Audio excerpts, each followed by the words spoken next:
Формирование культурных пространств очень важное дело и для тех, кто занимается искусством, и для тех, кто его просто любит. Сегодня мы вас познакомим с молодыми людьми, которые 2,5 года назад создали такое культурное пространство.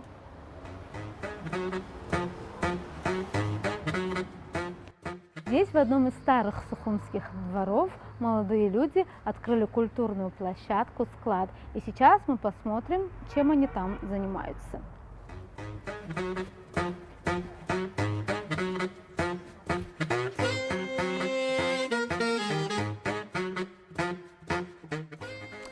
«Склад» — это культурная площадка, где собираются многие любители так называемого современного искусства.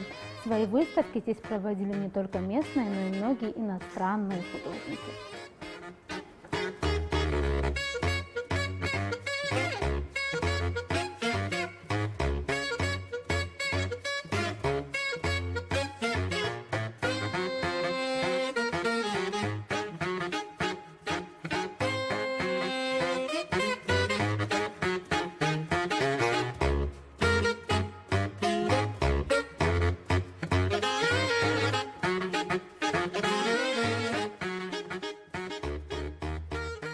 Как вообще родилась мысль создать культурную площадку «Склад»? У нас не было мысли создать культурную площадку. Сначала мы искали помещение для выставки по мотивам нашей выставки в Базеле с абхазскими художниками и швейцарскими художниками. И, собственно, Атгурт Зари нас привел в это помещение. Мы поняли, это единственное помещение, которое мы видели, которое мы можем быстро привести в порядок достаточно и не очень затратно. И вот здесь мы провели выставку и остались.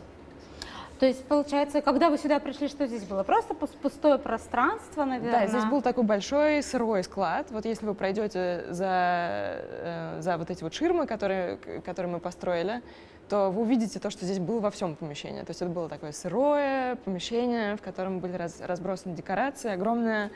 И Атгурт Женя тогда нам пошел навстречу, то есть он нам сказал: да, конечно, ребята, я поддерживаю вас, пожалуйста, делайте. Вот, потом мы тут немножко осели на несколько месяцев, и потом стало понятным, что можно продолжать и что-то продолжать здесь делать.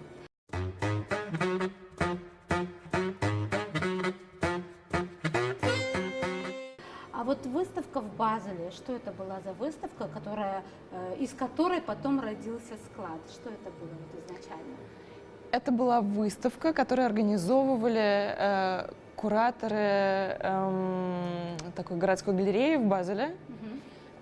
Дело в том, что куратор этой галереи, она работала с фондом Artist Foundation, который уже, получается, 4 года назад, или, не помню, 3,5 года назад привез сюда швейцарских студентов.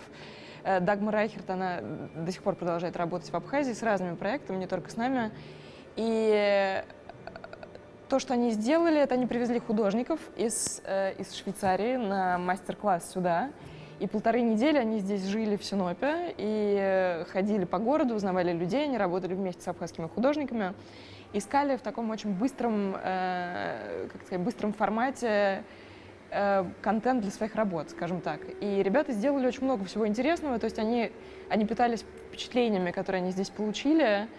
И дальше мы сделали маленькую выставку в Союзе художников, она была очень-очень сырой, это делалось просто буквально за 1 день или там за 1,5 дня. И меня она тогда вдохновила, она мне показалась очень интересной. Мне показалось интересным то, что люди могут транслировать настолько прямо ту реальность, которую они увидели в художественной работе, придумывать метафоры, придумывать материалы, с которыми они будут работать. После этого, по-моему, через полгода как раз вот эта вот куратор из Базельской галереи организовала выставку в Базеле с теми художниками, которые участвовали в воркшопе. Это был Костя Грицов, это была Николь, это была Катя Гуськова, это была Таня Иргунова, это был Бесик Тарба, Маяна Цвижба. Ну, то есть там человек 10, наверное, было где-то. Как восприняли эту выставку там, в Швейцарии? Им очень понравилось, потому что, на самом деле, это абсолютно, как сказать, вся эта кавказская метафизика, она вся абсолютно не исследована там. То есть там есть считанное количество людей, которые, как правило, политологи, которые занимаются Кавказом. Но Кавказ — это очень новая тема в искусстве, абсолютно, абсолютно новая. И мне кажется, что она будет набирать обороты в какой-то степени, потому что у людей есть большой интерес к познанию вообще, в принципе, этого мира, планеты, да, этих миров, которые они еще не видели, на которые было обращено мало внимания. Мне кажется, что Кавказ — это как раз то место, на которое обращалось очень мало внимания последние, да, там, 100 лет. И И он швейцарцам это приходит. было интересно. Конечно, конечно, абсолютно. Там было очень много людей на открытии, и люди приходили. Я думаю, что как раз тот факт, что выставка имела большую связь с географией, она не была абстрактной.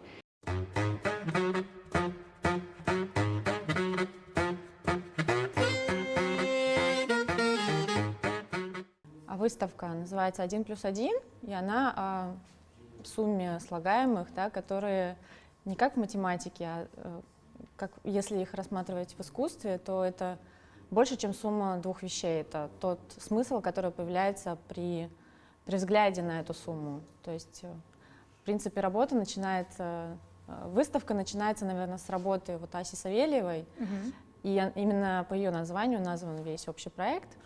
И если начинать со входа, посмотреть на ее работы, то становится понятен весь общий смысл, потому что вся ее композиция составлена на сопоставлении двух разных совершенно работ, не созданных там ей, да, они просто найдены где-то на просторах интернета и подобраны по подобию для того, чтобы появлялся третий смысл.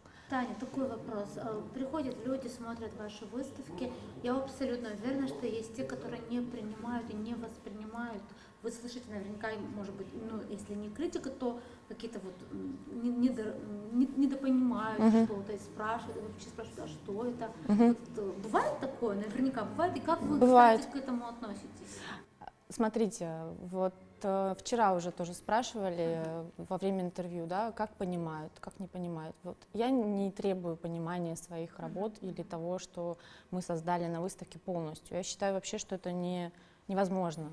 Это невозможно в принципе, и это нормально. То есть, когда люди боятся что-то, куда-то прийти и что-то посмотреть только потому, что они боятся не понять, это вообще не причина.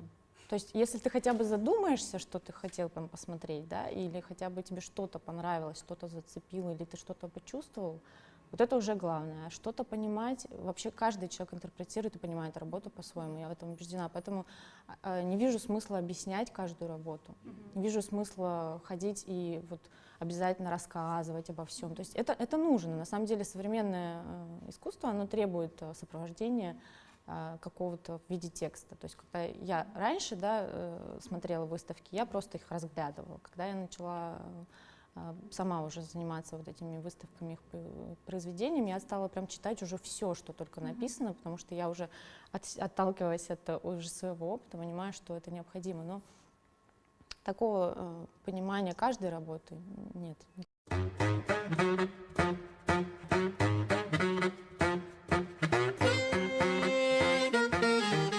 Я решил пойти по такому немножко постконцептуалистскому пути и, в принципе, как бы экспонировать готовые объекты, которые бы подходили под концепцию как бы Таниной выставки, в общем-то. Как И вы куратора. нашли книгу, которая служила ножкой дивана, да? С этого все началось, да? То есть эта книга действительно служила ну, среди стопки других книг, то есть я ее просто как бы оттуда извлек, и это действительно большая редкость, потому что это листы 71-го года.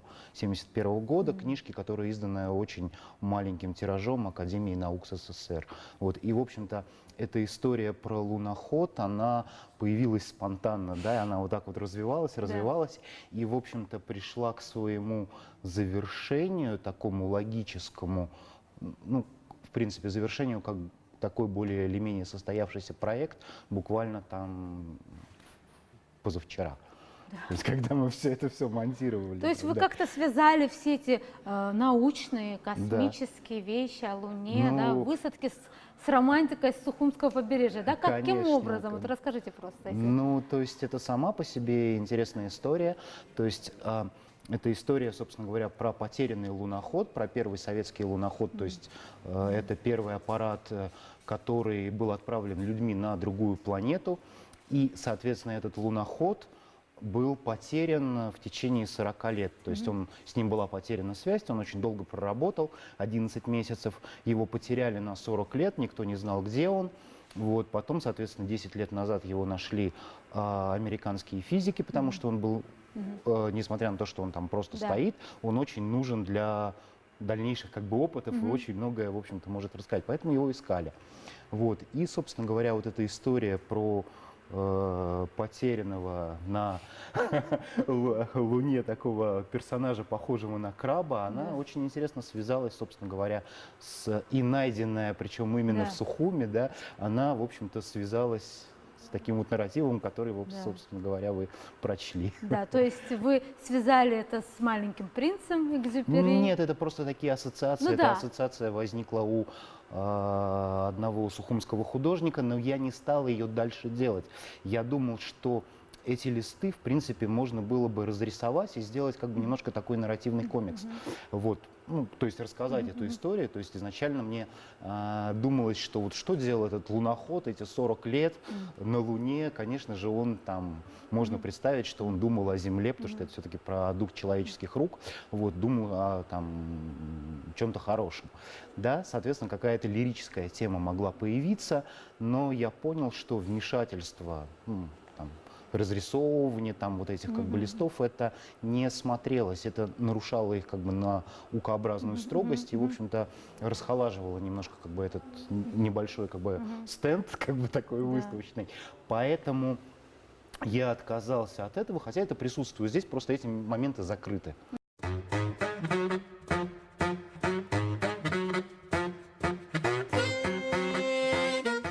Это все большая игра на самом деле, и игровой момент в каждой картинке, когда я соединяю какие-то две совершенно непохожие картинки, да, это, кажется, принтскрин, когда Джордж Лукас снимает «Звездные войны» и какие-то турецкие девочки, но соединяя их в одном месте, я создаю третью реальность, где нету, по сути, и уже Джордж Лукас, это уже не он, да, и эти девочки уже и не в Турции, а где-то там, да, на планете Татуин.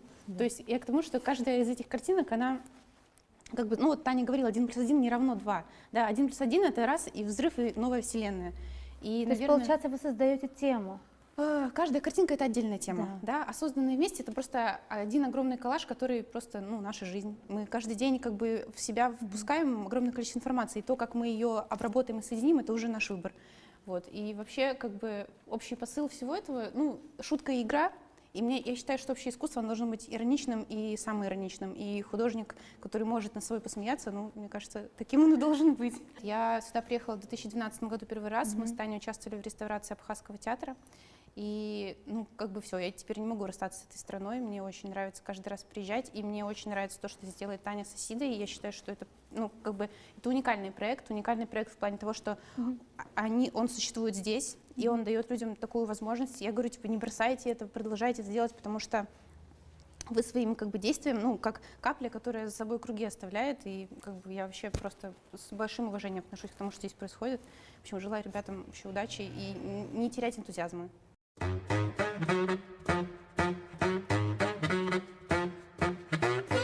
По образованию я продюсер, и лет 10 назад я была связана с кино. Вернее, я пыталась работать в кино. Это было больше попытки работать в кино, нежели чем работа в кино. Вот, потом я поняла, что мне это не очень интересно. Но оказалось, что мне интересно вот это, да. И я до сих пор иногда занимаюсь кино, когда попросят те люди, которые мне очень нравятся, на проекты, которые мне очень нравятся. Но так в целом я этим практически не занимаюсь. А вот есть информация, что будешь скоро заниматься кино. Да. А можешь немножко об этом рассказать? Ну, предваряя. Это проект голландского режиссера Инеки Смитс, в главной роли и соавтор Архип Лабахо. Это Известный, будет кино любимый о нем? все. отчасти о нем. Там будет немного биографии, но она будет как это сказать, завуалированная отчасти. Хотя я не знаю, насколько это проступит в кино, потому что когда находишься внутри какого-то процесса, да, то ты понимаешь, что вот эта история этого человека, но насколько это будет видно тем, насколько в сценарии будет важно сохранить, что это именно его история, я не знаю. Вот, так что посмотрим. Вы уже к чему-то приступили, что-то уже сделано, и когда планируете? Это только самое-самое начало. То есть Архип сейчас был в Голландии как раз для того, чтобы как-то доработать часть с кукольным театром, который он будет делать, да, то есть это будет его история через кукольный театр и через аудиторию этого кукольного театра, то есть это будет сделано так. И, вернее, не кукольный, марионеточный. Сейчас он на меня обидится за то, что я сказала кукольный, марионеточный театр. Удивительно, что так много иностранцев получается, вот и из Базеля, да, художники. Вот мне кажется, большинство людей даже не подозревает, что есть такой интерес к Абхазии, да, к тому, что здесь происходит. А вы, наверное, в этом живете, да, вот. Нет, на самом деле очень большой интерес, мы даже не в состоянии его обслуживать, потому что год назад, когда мы, например, заявили о резиденции «Склад», то есть резиденция, на самом деле, получается, условия очень жесткие. Резиденция не профинансирована. Нужно ехать за свой счет, жить за свой счет, делать выставку за свой счет и так далее. То есть то, что, например, «Склад» предоставляет, это исключительно помочь изъясняться на русском языке, потому что то есть это барьер, да, тяжело ехать из-за этого, помочь советам, безопасностью, где жить, ну и так далее. И интерес, например, колоссальный, да, то есть мы получили 100 заявок, я уверена, что это абсолютно не предел, и мы из них выбрали 2. Мы очень много людей отсмотрели, и в связи с в содружестве с этим фондом мы с ними связывались и назначали с ними встречу. Первое удивление, которое было у нас, это то, что никто не отказывался от встречи с непонятными совершенно 2 кураторами, молодыми, никому неизвестной страны. Дальше... Хороший пример того, что просто нужно проявить инициативу. Это культурная дипломатия какая-то просто. Дальше и они были все очень дружелюбно настроены. То есть мы приехали туда с уже более коротким списком, с назначенными встречами с каждым художником. У нас были по 2-3 встречи в день в совершенно разных городах Швейцарии. Да, мы просто объехали все города известные, кроме итальянского кантона. Там был и Берн, и Цюрих, и Женева, и Лозанна. И просто в один день в какой-то мы были одновременно в 2 городах. У нас было просто по 2-3 встречи в день. И мы очень много разговаривали на английском языке. Но, к сожалению, они не на таком уровне владеют, больше на уровне понимания, но Асида очень много говорила на английском, она владеет им очень хорошо. И все художники хотели приехать сюда, все до одного. Это было второе удивление. Да? Мало того, что они просто могут с нами встретиться, и у них ты приезжаешь, это удивительно, ты приезжаешь в определенное время, определенный день, без предварительного созвона. То есть у нас нет сим-карт, мы не созваниваемся, у нас просто 2 недели назад или месяц назад назначена встреча в Берне в 11 часов по такому-то адресу. И никто не забыл, и все пришли. Все на месте. Мы приходили в мастерские к этим художникам, и они нас все ждали. То есть там был один художник, который 10 лет провел в России, он был очень известный, кстати, довольно взрослый. Сейчас имя просто уже не смогу вспомнить. У него был проект в Перми до этого, такой на национальную тематику тоже, на тему, наверное, этнического, потому что в России же тоже огромное количество этносов, и там есть проблема утери национальной идентичности различных этносов, да. И вот он там про Карелию, по-моему, не про Карелию, не помню, про кого он там делал. В общем, этот человек очень хотел приехать сюда и снимать здесь долго проект, делать здесь долго какое-то исследование, но, к сожалению, у нас было не под это заточена выставка, да, и мы не смогли ему эту возможность предоставить. Но я думаю, если когда-нибудь появится такая возможность кого-то надолго сюда привезти, вот есть известный человек, которому интересно делать в Абхазии просто исследования в течение 2 лет. То есть исследование какого характера? Ну вот у него, например, был проект по поводу национальной идентичности, да, по поводу того, что от нее, например, осталось. То есть как та выставка выглядела из России, да, у него были работы, фотографии, и потом он их собрал в гигантскую толстую книгу с большим количеством текста.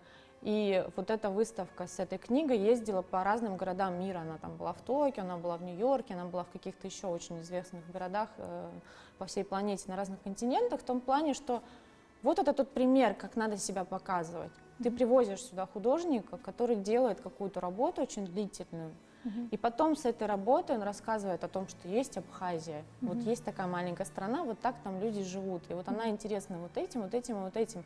И они все, что видят в этой стране, они все передают. И им это действительно очень интересно.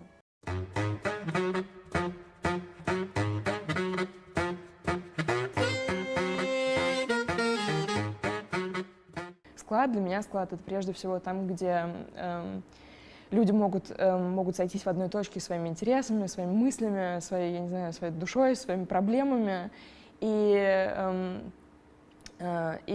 как-то это обсудить, да, найти понимание, сделать что-то, принести что-то, сказать, что «Ой, я хочу делать вот это, давайте сделаем вот это». И мы все это время пытаемся создать такое место.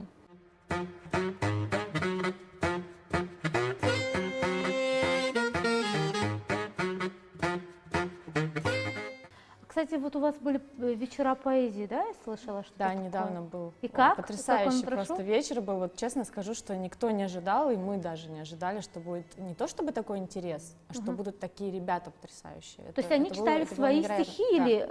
Ага. Да, они читали свои стихи, и был, ну, скажем так, победитель. Там было несколько человек, которые прочитали, и объективно они были лучше всех. И вот самый, наверное, человек такой популярный оказался, который сорвал овации, у которого были замечательные стихотворения. Он был такой абхазский Маяковский. Это был Сослан Малания, который представился как темная лошадка из Очимчиры. И Да вы что, очень у него были интересно. очень интересные стихотворения. И самое интересное, что эти люди не боялись выходить На публикой. публику. Да. Они читали очень активно, у них была и поставленная речь, и декламация, они не стеснялись. И у них были очень хорошие стихи. И то, что мы увидели, нас самих воодушевило. То есть то, чего мы добивались, чтобы сюда приходили люди с разных совершенно областей, и они могли здесь высказаться, и мы могли этих людей увидеть. Потому что ведь если у тебя нет какой-то площадки, да, на которой происходит что-то интересное, ты даже не узнаешь о том, что есть такой же человек, как ты, которому интересно то же самое, что и тебе. И вот это вот унылое всеобщее, например, настроение, которое бывает периодически в обществе о том, что происходит, ничего хорошего, никто ничего не делает, это все не так. То есть стоит только начать что-то делать, и люди подтягиваются. И Стоит начать искать таланты, как таланты появляются, вы имеете в виду? даже не искать, а просто начать что-то самому делать, то есть подать пример. Ага. И оказывается, что есть люди, которые тоже что-то делают, и они к тебе придут. То есть они тебя услышат, узнают, увидят, захотят прийти и что-то вот рассказать. То есть ведущий этого вечера был Аслан Зантария, который тоже сам пишет стихи, но он в этот день больше был как такой, больше представлял поэтов, нежели был поэтом сам. Это была его идея. Вот он, получается, собрал этих людей и воспользовался только нашей площадкой. Он был душой этого вечера, который организовывал.